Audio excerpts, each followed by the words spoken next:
Bonjour. Hello. Hola. Marhaba bikoum. Sur le fil, Le podcast d'actu de l'AFP. des nouvelles choisies pour vous sur notre fil info. Sur Instagram, il s'appelle Ben Expédition Zéro. Dans la vraie vie, c'est Benjamin de Moliens, 35 ans, éco-aventurier. Un drôle de titre derrière lequel se cache un fervent défenseur de l'environnement. À travers les réseaux sociaux, Ben entend prouver que l'on peut être sobre et respecter l'environnement tout en ayant une vie joyeuse et pleine d'aventures. Alors, il se lance des défis sportifs suivis par près de 100 000 followers sur les réseaux sociaux. Je vous emmène en compagnie de mon collègue Gaspard Flamand dans les Calanques de Marseille. C'est au bord de la Méditerranée que Benjamin de Moliens s'entraîne pour ses défis sportifs. Sur le fil.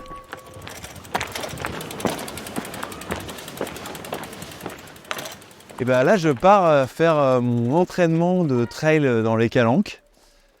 C'est à 10 bornes de chez moi et pour limiter mon empreinte, j'y vais à vélo.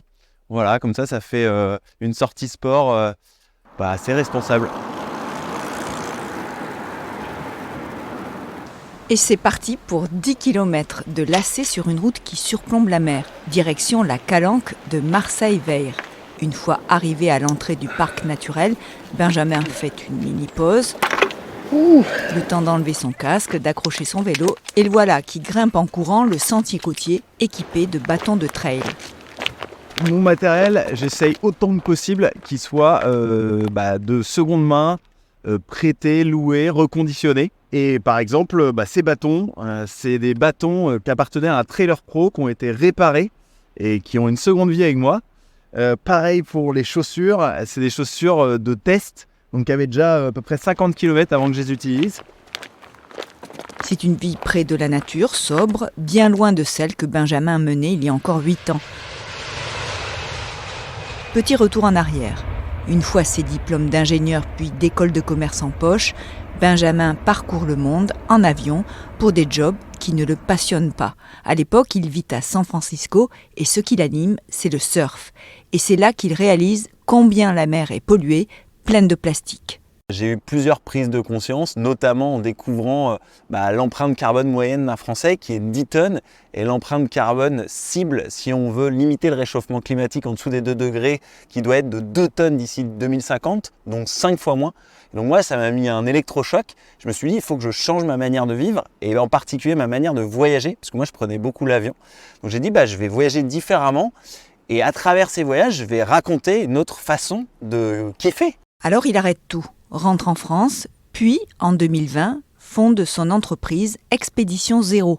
Benjamin devient alors influenceur écolo-aventurier. Expédition Zéro, c'est quoi? C'est une série d'aventures sportives itinérantes que je réalise à mon échelle et pour lesquelles j'essaye de respecter autant que possible 3 règles, ou plutôt 3 zéros, à savoir produire 0 déchet, acheter 0 matériel neuf et avoir 0 empreinte carbone.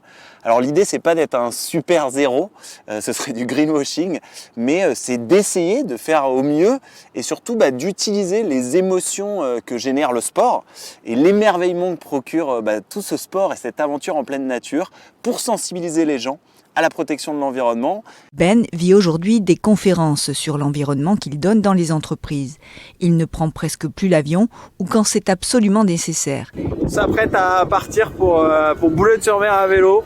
Il est même allé à la COP26 à Glasgow en 2021, à vélo et en voilier. Je pousse pas les gens à tous prendre leur vélo et parcourir 1000 km, mais voilà, je cherche à sensibiliser les gens, le plus grand nombre, à notre impact écologique, notre empreinte carbone notamment, et en commençant par moi plutôt qu'en pointant du doigt les autres. Avoir le moins d'impact, ça passe par les transports, mais aussi la nourriture.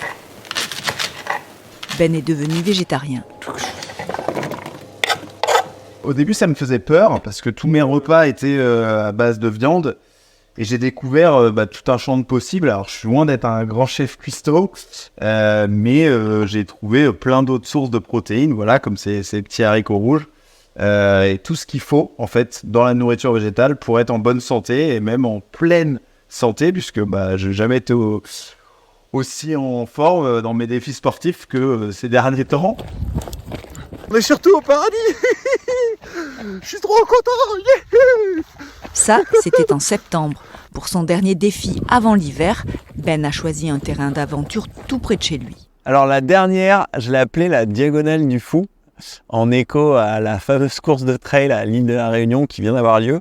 Sauf que moi, c'était local, c'est-à-dire je suis parti en train de chez moi jusqu'à Embrun. J'ai traversé en courant le massif des Écrins, donc ce magnifique parc national sur 206 km et avec à peu près 13 500 mètres de dénivelé positif.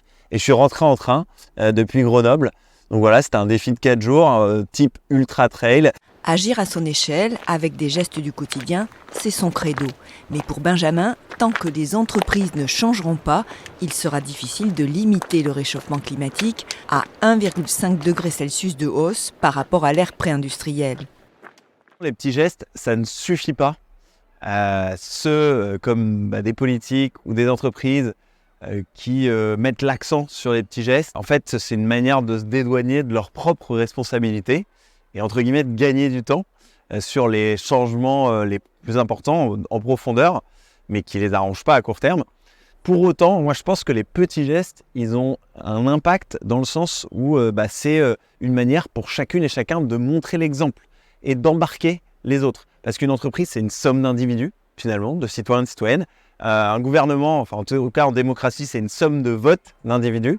Donc si on est tous convaincus et qu'on fait tous des efforts, ça va contribuer à faire changer les entreprises et les collectivités.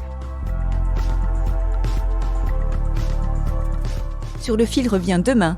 Je suis Emmanuelle Bayon. Merci de nous avoir écoutés. Si vous aimez notre podcast, abonnez-vous. Et une dernière demande, nous avons créé un questionnaire pour en savoir plus sur vos goûts, car on cherche à s'améliorer chaque jour. Alors remplissez-le, cela ne prend que 3 minutes et cela va beaucoup nous aider.